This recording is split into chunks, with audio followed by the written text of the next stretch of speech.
어디서부터 들려오는 소문으로 똑똑하게 노후를 준비하는 것을 은퇴를 넘어 금퇴라 일컬었다고 하는데, 만약 조금 더 일찍 알았더라면 좋았을 은퇴 준비법 금퇴이프. 안녕하세요. 금퇴공부 조은하 기자입니다. TDF 어떻게 관리해야 잘 관리했다고 할 수 있을까요? 오늘은 지난번에 이어 TDF 운영에 대한 여러분의 질문들을 담아왔는데요. 한번 들어볼까요? 40대가 되니 TDF로 은퇴 자금을 마련해야겠다는 생각이 드네요. 2025, 2030, 2035 등 종류가 다양한데 어떤 걸 골라야 하나요? 자산운용사들이 추천하는 선별법이 있어요. 출생 연도에 60을 더하시면 됩니다. 예를 들어 1980년생이시라면 1980에 60을 더하시면 돼요. 2040이 되죠. TDF 2040을 고르시면 됩니다. 1990년생이시라면 1990에 60을 더하세요. 그러면 2050이 되죠. TDF 2050을 택하시면 되는 겁니다. TDF는 가입자 연령이 늘수록 위험 자산인 주식 투자 비중이 줄게끔 설계되거든요. 2040보단 2050의 주식 투자 비중이 높습니다. 이 숫자가 5단위로 딱 떨어지지 않을 수도 있어요. 이럴 땐 본인 투자 성향에 따라 선택하시면 됩니다. 난 40대지만 좀 더 공격적으로 투자하고 싶다, 이런 분들도 계실 거예요. 이럴 때는 2040보단 2050을 택하시면 되겠죠. 대략 중위험, 중수익 상품이라면 2040이라고 보시면 됩니다. TDF를 고를 때 수익률을 비교해보고 결정하고 싶어요. 수익률을 어떻게 비교해야 정확할까요? 기존 수익률이 좋았다고 앞으로 수익률이 좋을 것이라고 단언할 수는 없겠지만 그래도 수익률이 좋은 판단 기준이 되겠죠. 우선 TDF 같은 장기 투자 상품은 3년 이상 장기 수익률을 비교해 보시는 게 좋습니다. 그리고 위험자산 비중이 비슷한 TDF끼리 비교를 해봐야겠죠. 포트폴리오가 다르면 얼마나 잘 운용하는지 제대로 보기 힘드니까요. 또 수익률의 변동성이 크지 않은지 잘 살펴보면 좋겠습니다.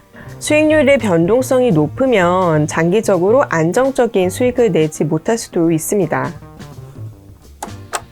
중도 인출을 하거나 투자를 중단하면 손해가 있나요?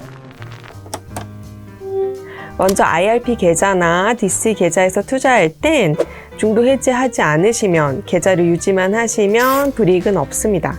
계좌 안에서 TDF를 환매하시는 거라면 수수료나 세금이 없어요. 대신 IRP나 DC 계좌를 해지하실 땐 세금이 붙죠. 일반 계좌에서 TDF를 환매하실 때도 특별히 문제가 없습니다. 환매 수수료 같은 게 없어요. 대신 수익에 대한 세금은 다른 금융상품들처럼 내셔야겠죠. 이런 세금은 원천징수가 되니 따로 내시는 건 아닙니다. 물론 종합소득세 과세 대상이시라면 5월에 따로 정산하시게 됩니다. TDF는 성격상 장기적으로 포트폴리오를 짜서 운용하는 상품이니까 될 수 있으면 장기적으로 투자하시라고 권하고 싶네요. TDF 계좌를 만들어서 납입한 뒤에도 납입금 변경이 가능한가요? 네, 가능합니다. 매월 10만 원씩 납입하시다가 납입금을 20만 원으로 늘리실 수도 있는 거죠. 대신 DC형이나 IRP형에 넣으실 땐 연간 1,800만 원까지 넣으실 수 있죠. 원래 DC나 IRP에선 펀드 같은 위험 자산은 전체의 70%까지만 투자할 수가 있어요.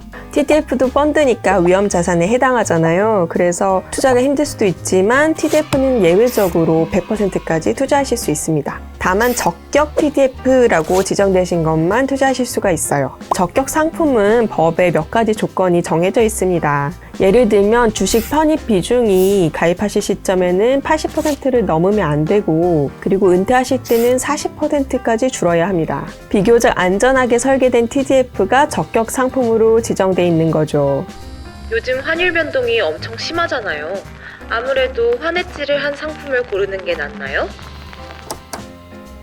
네, 환해지 하는 게 좋은지 안 좋은지는 참 답하기 어려운 부분이에요. 환율 변동성이 얼마나 될지 예측하기 힘드니까요. 이럴 땐 환위험 노출 정도를 알아서 조정해주는 TDF도 있으니까 참고해 보시면 좋겠습니다. 이런 TDF는 펀드 스스로 해지 비율을 조정해 줍니다. 참고로 TDF 이름 끝에 H라고 써 있으면 환해지를 해준다는 뜻이고 UH라고 써 있으면 환해지를 안 한다는 뜻입니다. TDF에 투자할 때 주의해야 할 점을 알려주세요. 네, TDF는 다른 인덱스 펀드보다 수수료가 높은 편입니다. 이 점도 무시하지 못할 부분이죠. 해외 운용회사와 제휴해서 해외 자산에 재투자하는 TDF의 경우에는 수수료가 더 비싼 편입니다. 다만 온라인으로 가입하시면 수수료가 저렴할 수도 있거든요. 참고하시면 좋겠습니다. TDF는 국내형 펀드보다 환매 후 돈이 지급되는데 상대적으로 오래 걸린다는 점도 알아둘 필요가 있습니다. 보통 국내형 펀드는 돈이 지급되는데 4, 5일 정도가 걸려요. 반면 TDF는 영업일 기준으로 8, 9일이 걸리니까 사실상 열흘 정도가 걸린다고 보셔야 됩니다. 또 TDF가 생애 주기에 따라 자산을 잘 배분해 준다곤 하지만 우리에게 딱 안 맞을 수 있다는 의견도 있어요. 국내 운용사들은 해외 TDF에 재투자하는 경우도 있기 때문이죠. 미국 TDF는 미국인의 자산 구조, 생애 주기, 경제 환경 등을 반영하니까요. 운용사들이 나름대로 우리 현황에 맞게 조정해서 운영한다고 하지만 한계가 좀 있을 수밖에 없을 것 같습니다. TDF 이렇게 관리하세요. 첫째, 가입 상품이 고민될 땐 출생연도에 60을 더하세요. 둘째, 수수료가 비교적 높은 편이니 주의하세요. 셋째, TDF는 장기적으로 투자하세요. 네, 여기까지 TDF에 대해 여러분의 궁금증을 알아봤는데요. 다음 편에서도 조금 더 일찍 알았더라면 좋았을 은퇴준비법 들려드릴게요. 청취해주셔서 감사합니다.